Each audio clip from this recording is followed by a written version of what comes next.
Good morning, students. Today we are going to start next type of sequence, geometric progression. A sequence in which every term except the first term, एक sequence जिसकी सारी term first term को छोड़ के bears a constant ratio with its preceding term. Her term अपनी previous term के साथ, अपनी पहले term के साथ उसका एक constant ratio follow होता है, is called a geometric progression. मतलब किसी भी टर्म को अगर प्रीवियस टर्म से डिवाइड किया जाए तो डिवाइड कर रहे हैं, इसलिए वर्ड हम यहाँ पे रेशो लगा रहे हैं. एपी के अंदर हमने सब्ट्रैक्ट किया था, any term subtract, previous term subtract की थी, इसलिए वहां पे हमने डिफरेंस वर्ड यूज किया, या हमने कहा any term divided bye it's preceding term, divide किया है इसलिए रेशो. कॉमन वर्ड इसीलिए कांस्टेंट लिखा है या कॉमन लिखा है कि वो इसीलिए क्योंकि हमारी सबकी सेम आती है. जनरल फॉर्म अगर लगाई जाए, अगर जनरल फॉर्म अगर चेक करें तो इसकी जनरल फॉर्म होती है, जैसे वहां पे था फर्स्ट टर्म ए थी, इसी तरह से यहाँ पे इसकी जो जनरल फॉर्म है इसमें भी फर्स्ट टर्म ए है. First term is a, second term A R, third term A r square, fourth term A R cube and nth term is A R की पावर n-1. यहाँ पे क्या है, ए फर्स्ट टर्म है और कॉमन रेशियो है इसलिए हमने आर से लिया है. वहां कॉमन डिफरेंस था इसलिए डी से डिनोट किया था, यहाँ कॉमन रेशियो है इसलिए आर से लिया है, रेशियो है आर. सेकंड को फर्स्ट से डिवाइड करें, थर्ड को सेकंड से डिवाइड करें, फोर्थ को थर्ड से डिवाइड करें, किसी भी टर्म को प्रीवियस टर्म से डिवाइड करें तो आर आता है. आर क्या है, कॉमन रेशियो. ए है हमारी फर्स्ट टर्म और आर है हमारा, R is common ratio. Common इसीलिए कॉमन कहा जाए या कांस्टेंट, रेशियो इसलिए कि डिवाइड करके आया. और लास्ट टर्म nth टर्म क्या हुई, nth टर्म को हम an से लिखते हैं या l से या tn से. This is equal to a r की पावर n-1. वहां पे क्या था, d का कोफिशिएंट 0 से स्टार्ट हुआ था, फिर 1 आया, फिर 2, फिर 3 एंड nth टर्म के अंदर था n-1. इसी तरह से यहाँ r की पावर 0, 1, 2, 3 जो भी टर्म है r की पावर एक कम है. And nth term is a r की पावर n-1. अगर हमें nth टर्म निकालनी है तो हमारे पास क्या चाहिए, एक हमें फर्स्ट टर्म चाहिए, एक कॉमन रेशियो चाहिए, एक हमें नंबर ऑफ टर्म चाहिए कि अगर nth निकालनी है फिर तो n की जगह n है. अगर हमें कहा जाए फिफ्थ टर्म निकालो तो क्या होगा, a r की पावर 4, सिक्स्थ a r की पावर 5. तो कोई भी टर्म निकालनी है तो हम इस फॉर्मूले से निकाल सकते हैं. A N is equal to, आप उसे एल से रिप्रेजेंट करें, टी एन से करें, ए आर की पावर n-1. अब आता है कि अगर हमें सम निकालना हो, ये तो हमने क्या निकाली, उसकी nth टर्म, ये तो आई थी nth टर्म. अगर सम निकालना है, sum of a GP series, geometric progression, sum अगर निकालना है तो हमारे पास दो चीजें हैं.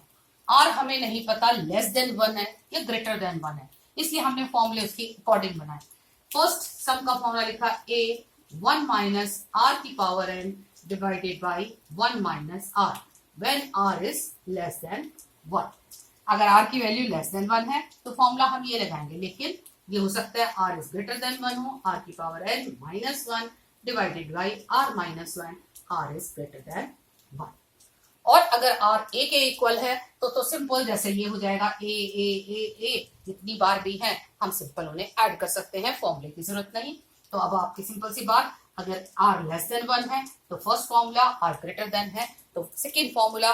और आपने क्या निकालना है, वो क्वेश्चन में गिवन होगा, nth टर्म निकालनी है कि सम निकालनी है. बाद में एक चीज और पढ़ेंगे, अब यही कर लेते चलो, ज्योमेट्रिक मीन. जैसे वहां पे हमने पढ़ा था अर्थमेटिक मीन, 2 नंबर्स हैं उनका अर्थमेटिक मीन निकालना है तो sum a plus B divided by 2. अगर ज्योमेट्रिक मीन निकालना है और आपके पास 2 नंबर्स हैं, let a and b are 2 numbers, और इनका हमें ज्योमेट्रिक मीन निकालना है तो ज्योमेट्रिक मीन कितना होगा, अंडर रूट a b. जो भी 2 नंबर्स हैं उनका प्रोडक्ट और अंडर रूट के अंदर.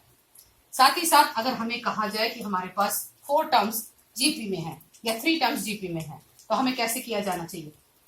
सपोज हमने किया कि A B C are in GP. तो हम एक तरह से हम ये भी लिख सकते हैं a is equal to a r, b is equal to a, b is equal to a r, c is equal to a r square, या second term divided by first term, this is equal to third term divided by second term. तो हमें क्या मिला, b square is equal to a c. अगर 3 terms GP में है तो क्या होगा, सेकेंड टर्म का square, this is equal to product of first and third term. अगर हमें सिंपल क्वेश्चन दे रखा है कि ये टर्म निकालो, अगर दे रखा है 3 टर्म्स निकालो या प्रूव करो कि जीपी में है, तो हमें क्या कंडीशन प्रूव होगी, ये हमें कंडीशन प्रूव करनी पड़ेगी। अगर क्वेश्चन में जो चीज पूछी है उस हिसाब से चलते हैं। अब फर्स्ट क्वेश्चन स्टार्ट करते हैं। जीपी में फर्क ये है कि यहाँ जो भी कुछ काम होगा वो डिवाइड करके करेंगे। वहां क्या होता था, हम सब्ट्रैक्ट करके क्वेश्चन सॉल्व करते थे। यहाँ जो भी क्वेश्चन सॉल्व करेंगे वो डिवाइड करके सॉल्व करेंगे, क्योंकि जो भी नंबर्स हैं वो मल्टीप्लाई में है। जैसे ए है, ए आर है, ए आर स्क्वायर है, वहां ए प्लस 2d था, 3d था। फर्स्ट क्वेश्चन एक्सरसाइज 9.3 स्टार्ट कर रहे हैं। 9.3 के बाद 9.4 आपके सिलेबस में अब नहीं है, उसके बाद हम मिसलेनियस स्टार्ट करेंगे।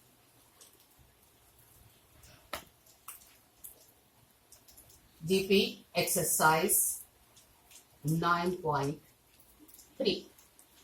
First question is find the 20th and nth term of a GP. First question है, GP आपके पास है 5/2, 5/4, next term is 5/8। हमें नहीं पता कहां तक है। क्वेश्चन ये है फाइंड 20th टर्म। 20th का मतलब A20 एंड AN। उसने कहा फाइंड A20 एंड AN। आपने कोई भी टर्म निकाली है तो सबसे पहले आप अपनी सीरीज से A की वैल्यू निकालो और R की वैल्यू निकालो। A की वैल्यू तो फर्स्ट टर्म हो गई और R की वैल्यू क्या होगी, किसी भी टर्म को प्रीवियस टर्म से डिवाइड करेंगे। तो A की वैल्यू तो हो गई सिंपल, हमारा सॉल्यूशन में स्टार्ट किया, A की वैल्यू तो हो गई 5/2 और R की वैल्यू क्या होगी 5/4 divided by 5/2 and this is equal to 1/2।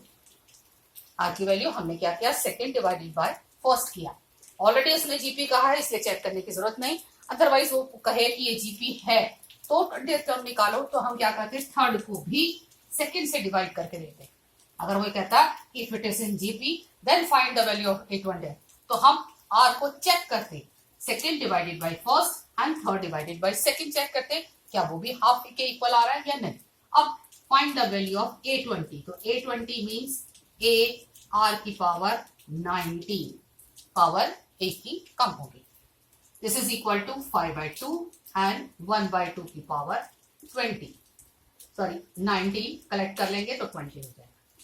This is equal to 5 into 1/2 power 20। Base same है, पावर ऐड होंगी, इसलिए बेस सेम था, ये हाफ उसके साथ ऐड हो गया, इसलिए क्वेश्चन हो गया 20। Next is AN, this is equal to A R की power n minus 1. Now substitute the value of A and R, 5/2, 5/2 की power, sorry 1/2 की power n minus 1. Now collect the 1/2, तो 5 into 1/2 की power n.